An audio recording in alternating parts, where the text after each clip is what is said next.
¿Cómo anda, Paulino? Querido José, enorme placer. ¿Cómo estás? Bienvenido. Qué semana, ¿eh? Hablábamos con Luis, mucha intensidad, muchas noticias. Sí, yo creo que tapados, ¿no? Y con mucha expectativa además, porque tenemos el martes la elección en Estados Unidos, que puede marcar un antes y un después. Hoy hubo viste lo de Mark Stanley, el embajador argentino, un video diciendo independientemente de lo que pasa el martes, las relaciones entre Argentina y Estados Unidos van a seguir el camino de ascenso, retroalimentación diplomática que han venido teniendo en los más de 200 años efectivamente de relaciones bilaterales. Pero en el gobierno hay una expectativa de que si gana Trump las cosas pueden cambiar, digamos, ¿no? Recién el propio Ramiro Marra venía como ejemplo libertario hasta con las medias republicanas para plantear y para mostrar que todo el equipo libertario dice están con Trump. Aunque hay que decirlo también, Paulino, una cosa son las formas de Trump y otra cómo piensa. Trump es proteccionista de su economía. Comparto. No es de abrir la economía. Tiene, cuando uno lo analiza en profundidad, tiene similitudes en las formas por ahí, pero en el fondo su política económica, su política respecto de cómo trabajar con las industrias y demás, es casi antagónica. O sea, podríamos decir que Paolo Roca se sentiría más cómodo en Estados Unidos con Trump que en la Argentina con Milei. No lo dudes, y sobre todo con la política antichina, ¿no? Que es lo que siempre plantea el titular de Tenaris. Claro, que de hecho hoy le respondió Francos, porque había hecho un cuestionamiento bastante importante en las jornadas del acero en el transcurso de esta misma semana, el líder del grupo Techín, y hoy el propio jefe de gabinete, Guillermo Francos, dio una respuesta. No sé si la tenemos. Jefe de gabinete que además confirmó eventualmente que Diana Mondino pueda tener otro rol, otro lugar, otro cargo en el gobierno, que la eyectó como canciller en esta misma semana, que fue otro de los títulos novedosos de la política doméstica. Vos ¿no? sabés que les cayó muy bien cómo salió Diana Mondino, que fue una particularidad. Viste que cuando ella se va, pese a que fue directamente eyectada por el presidente de manera directa, un presidente que le manda un mensaje directamente a Gerardo Wertheim, alias Jerry, para él diciéndole que iba a ser el sucesor, pero se fue con muy buen tono y eso lo valoraron y por eso puede ser que continúe. Es como que causó sorpresa en el buen sentido. Como dijeron, exacto. Para otro fue un exceso de bonanza de aquella que fuera desplazada después de todo lo que le habían gestado en su alrededor, porque le habían bastante diluido el Ministerio de Relaciones Exteriores, le habían sacado culto, le habían recortado atribuciones, funciones. Karina Milei en primer término, y a quien habían puesto allí era prácticamente todo el riñón de Karina Milei, que además no tenía una mejor relación o una gran relación con la propia Diana Mondino. Pero bueno, da la impresión, José, que el gobierno todavía no terminó de encontrar el equipo. Es decir, que todavía sigue en gestación. Mizrahi se suponía que se iba y finalmente aparentemente se queda, la que era la titular de AFIP, que se va a quedar dentro de lo que es la DGI. Exacto, sí. ¿No? Pero fue un rumor muy importante en un día en el cual se confirma que la recaudación crece, o sea, cae en términos interanuales, pero crece respecto al mes anterior, en el marco además de una recuperación del IVA que algunos envalentonan con la idea de que está mostrando en consecuencia, eso dicen en el gobierno, ayúdame, que la actividad económica está rebotando y que finalmente lo peor ya pasó y que el sendero ahora es de cierta recuperación. Sí, en términos económicos, la verdad que viene teniendo en estos últimos días el gobierno varias buenas noticias. Digo, una la que vos planteás, otra la del riesgo país, otra que tiene que ver con este tipo de cambio que pocos creíamos, y me pongo en primera el plural, que se iba a poder mantener en esta línea de los 1.200 pesos que planteó el gobierno y ese crawling peg o esa devaluación del 2%, y donde también, hay que decirlo, algunas partes, sobre todo industriales, plantean que la Argentina está cara en dólares y el gobierno es un tema que realmente no le gusta nada cuando se lo dicen. Más de 19.000 millones de dólares en la primera etapa del blanqueo, postergada hasta el viernes próximo.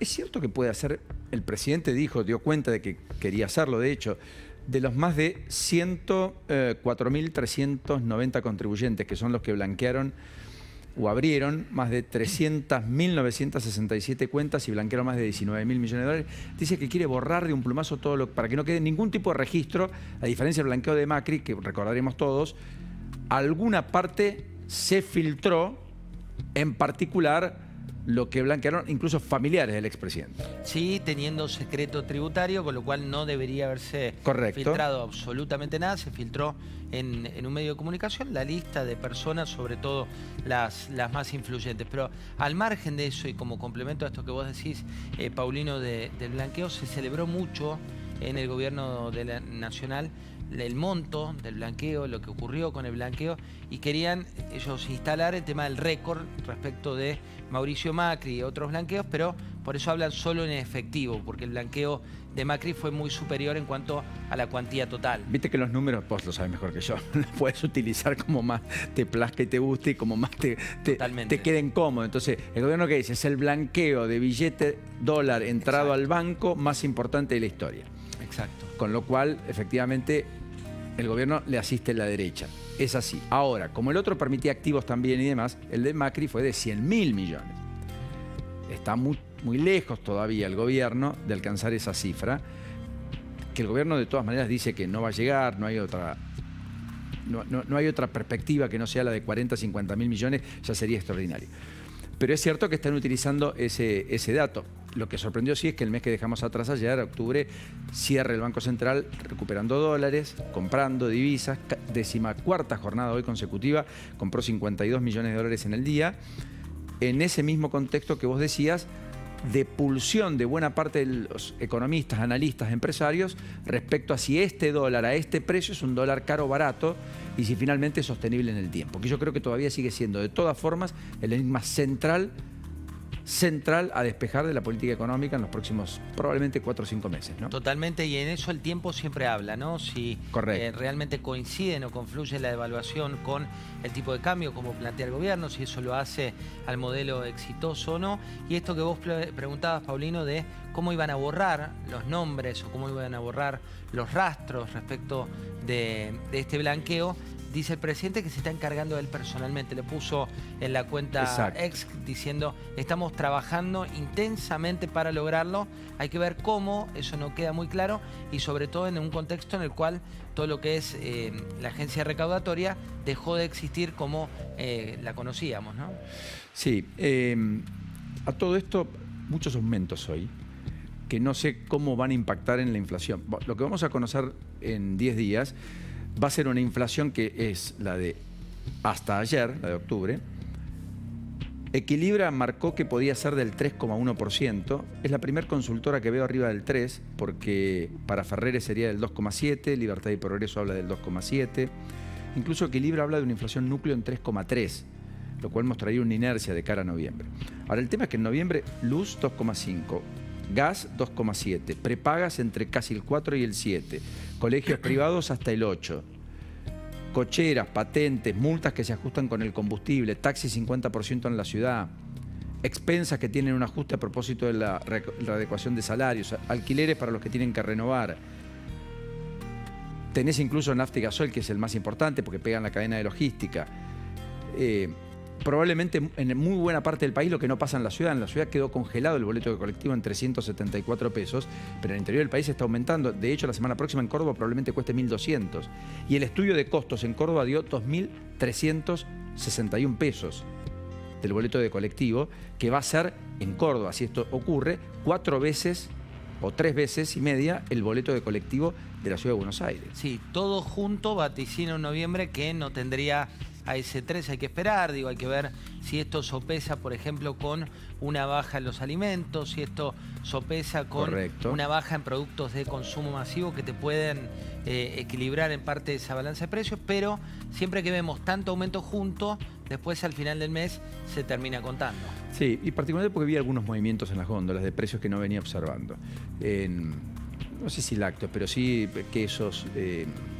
Yo te diría que la picada es más cara que la carne, no tengas duda. De hecho, hoy volvió a bajar la carne. El otro día preguntaba, mira, justo eso con Alfredo Sainz hicimos una entrevista que sale próximamente, que preguntábamos por qué es tan caro el queso en la Argentina.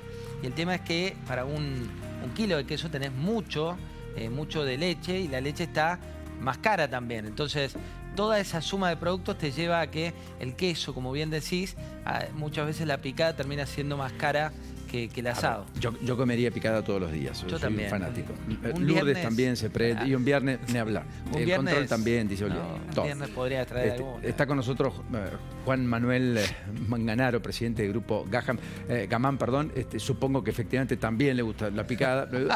Aunque a todos nos gusta el asado, la carne. Está. Sí, Lourdes no, es verdad. Siempre hay excepciones que confirman la regla. Solo picada porque soy vegetariana, así que... Bueno, ahí... Mucho queso. Hasta nuevo aviso, digamos. Sí, no tiene Bueno, tanta onda. pero lo que digo es más cara la picada desde hace ya un tiempo que la carne.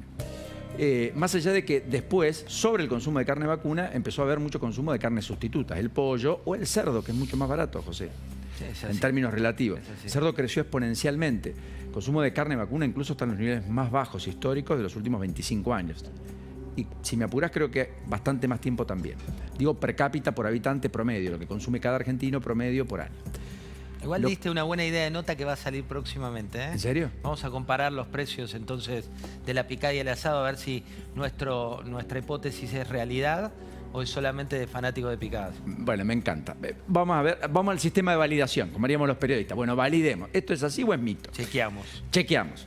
Me gustó mucho, hablando de informes, lo que La Nación publica hoy respecto a la compra de grupos electrógenos antes del verano, que es verdadero boom en barrios cerrados, pero además en muchos edificios, porque como dicen que va a venir un verano con altas temperaturas, con probablemente un régimen de lluvias acotado, todo el mundo quiere preservarse de esos cortes que podrían eventualmente surgir a propósito de la desinversión en el sistema, de la cual el propio gobierno ha dado cuenta.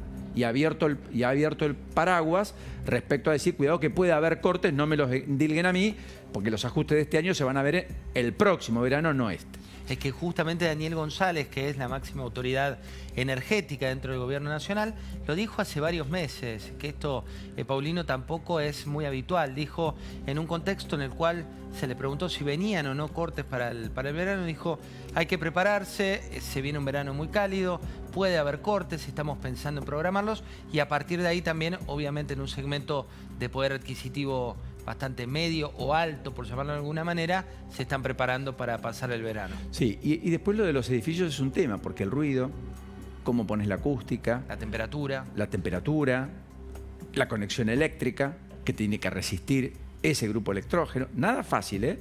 Con precios muy volátiles, variables, con baja disponibilidad en algunos segmentos, para algunos productos en particular, muchos comercios que salieron a cubrirse, que no lo habían hecho antes, en el ámbito de la ciudad y el conurbano, las grandes urbes, pero estamos hablando de entre 7 y 20 mil dólares para una casa. Tampoco es soplar y hacer botella y después tenés que las instalaciones. 20 mil dólares es un auto. Me dice, no, 20 mil dólares ya no compras un auto, ya no salvo compras. usado. No, un usado. Sí, un claro. usado podés, pero no el Un auto usado viejo. Bueno, Tampoco. Sí, tampoco. No sé si Es usado, no viejo. No. Es una persona mayor de edad, de tercera edad, no es un viejo, ¿se entiende? Bueno, está añejado, es un clásico, claro. ¿no? Para usar palabras que añejado más rico. Añejado está más rico. No dicen que el vino, cuanto más pasa el tiempo, ¿no? Más añejo es, más sabroso. Bien. Sí. Es así me dicen a mí que estoy como el vino, Paulina. Apa, bueno. apa. Pasan los años mejor. Muy bien. Tincho, un abrazo. Si no, va a pensar. Sí, le mandamos un abrazo a Tincho los dos. Por las dudas. Bueno, escuché una cosa. Acá es impresionante, y perdón que te voy a despedir ya casi con esto, pero 2 o 3 temas. Lula está en medio de una situación muy compleja en términos de déficit fiscal. Sin embargo, la tasa de desempleo cayó al 6,4%. Es la más baja del 2013, en 11 años. 1.300.000 nuevos trabajadores. Brasil aparece con cierto dinamismo y una inflación que logró eventualmente ponerle un traje a raya. Había preocupación. Bueno, o sea, Brasil parece ir en sentido opuesto, aunque con algún nivel de inflación preocupante y con un déficit fiscal muy preocupante, al proceso que eventualmente tendría la economía argentina si se consolida una apertura de la economía con más productos terminados que se importen, con algún sector que resienta empleo, y con sectores que sean muy pujantes, hidrocarburos, minería, etcétera, pero no altamente demandantes de empleo, frente a una matriz que sea más vinculada a la inversión y no tanto al consumo y que por lo tanto pierde empleo el sector comercial en particular. Algunas persianas que bajen, cosas que se compren directamente online, entre las modalidades de compra que cambian, más algún freno en términos de poder de compra, podría uno pensar que tal vez el desempleo pueda ser un signo del 2025 con el que haya que convivir como preocupación, a eso voy. Sí, ¿Ves que hay algo de eso o no? hay algo de eso y también te digo, para buscar el vaso medio lleno de viernes, el otro día en una reunión con Ricardo Arriazu, que es, él dice que es el cordobés que va a contramano por Avenida del Libertador, porque muchos de los, muchos de los economistas dicen todo lo contrario de lo que él plantea, pero tiró una frase que a mí me gustó. Él había estudiado hace mucho tiempo, sin ser especialista en el mundo energético, vaca muerta, y había hablado de vaca muerta como el verdadero oro que tiene la Argentina, o que tenía la Argentina, me refiero a hace 6, 7 años. Y dijo, ya tengo la nueva vaca muerta y estoy convencido que el litio va a ser para la Argentina lo que vaca muerta fue hace 6 o 7 años, como una oportunidad muy propositiva de un eje de valor. Recordando que además va a ser indispensable el litio para las baterías de los vehículos del futuro. Y de Mr. Elon Musk, que casualmente Tesla. o causalmente los puntos hacen una recta. ¿En 2 semanas viene a la Argentina? Así dicen. Elon Vos sabés que Musk. lo traté de confirmar y es muy difícil porque como él no tiene vocero, no tiene departamento de prensa, es él en ex. Es muy parecido a cómo funciona el presidente de la Nación, que son directos, más allá de Adorni, más allá obviamente de Javier Lanari, ¿no? Pero es muy importante. En el gobierno había apetito de que estuviera en el Palacio Libertad no hace mucho tiempo. Algunos se habían involuntado, nunca el gobierno había oficializado eso, pero había como expectativas, no ocurrió. Entonces ahora son más cautos, pero aparentemente habría un compromiso de Elon Musk de venir a la Argentina. Sí. Tuvo 3 encuentros el presidente con Elon Musk. Sí. Exacto, y te digo, en eso sí el presidente es la envidia de los líderes empresarios y también políticos del mundo, porque es, dentro de la Liga de los Empresarios, sin duda el más distinto. Hablando de vaca muerta, se registró el nivel de actividad más bajo en lo que va del año el último mes. Cerró ayer, el dato se conoció hace un ratito, la etapa de fracturas cayeron 16% comparado octubre con septiembre. Venía muy pujante, con récord por completo, más de 400.000 barriles diarios. Hablan de más de 1 millón de barriles para dentro de 2 años por día. Pensemos que la Argentina consume menos de 500.000, con lo cual todo el resto de excedente será exportable, serán divisas, son dólares que van a entrar al país. Pero para sopesar esto, confirmado YPF que por el gasoducto va a haber gas en Añelo, que es la cuna de vaca muerta, el corazón, que curiosamente, como todas paradojas en la Argentina, o múltiples paradojas que tenemos, en el corazón de vaca muerta la ciudad que le da vida estaba sin gas, no tenía red troncal de gas, en el lugar donde se extrae el gas, que no solo es para la Argentina, sino para el mundo eventualmente. Bueno, eso se va a subsanar, aparentemente estaría para el segundo semestre del año que viene. Y fue histórico lo que pasó en Río Negro. Beretilnec lo confirmó, es que entraron en producción pozos, los primeros pozos de vaca muerta en Río Negro de la compañía Fénix, que conectó las primeras 3 perforaciones del lado río negrino. Hablabas recién de Añelo, que es, y los que viven allí seguramente van a coincidir con nosotros, es de las ciudades que demandan mayor poder adquisitivo de la Argentina. Tiene, en términos de ingresos, uno de los ingresos más altos por todo lo que genera el fenómeno vaca muerta y el efecto cascada que hay en la población, pero también en términos de, si querés ir a conocer, visitar, es de los lugares más caros de la Argentina. Mirá, tiene casi 25.000 habitantes, están llevándose adelante obras para construir más de 1.500 viviendas, no hay edificios, son hasta 3 pisos en términos generales, por la diagramación que estableció el propio intendente, municipio, etcétera. Están abriendo los primeros colegios privados. Ustedes piensen que además necesitan alojamiento en Añelo los operarios, porque de lo contrario, de jornadas de 8 horas, perdían 4 en transporte, 2 para llegar, 2 para volver, trabajaban 4. Era muy costoso y demasiado oneroso. Totalmente. Para todo el sistema, por lo tanto, se requieren esas inversiones. Bueno, está volando la construcción en Añelo, con lo cual está el productor de petróleo, está el de la construcción, mano de obra intensiva, no hay duda, más allá de que buena parte de las construcciones, vos sabés que son steel frame y llave en mano, y son llevadas las casas, transportadas y puestas luego en el lugar. Y mucho inversor desde Buenos Aires que tiene el tema de la locación como uno de los mecanismos de retorno o de rentabilidad bastante altos. Compras un departamento y te da el 10-12% en dólares. Y además tenés un contrato con una petrolera que probablemente sea por 5 años, con buen ingreso, donde en un 3 ambientes puedan dormir 2 o 3 operarios, por lo tanto la petrolera le termina reduciendo mucho el costo de traslado y vivir en otro lugar. Es así. Querido José, enorme placer. Lo mismo digo y nos vemos el viernes que viene. Te retuve más de la cuenta como siempre. No puedo con mi la pasamos bárbaro. Es un placer escuchar. Enorme abrazo. Abrazo. Viste, Lourdes.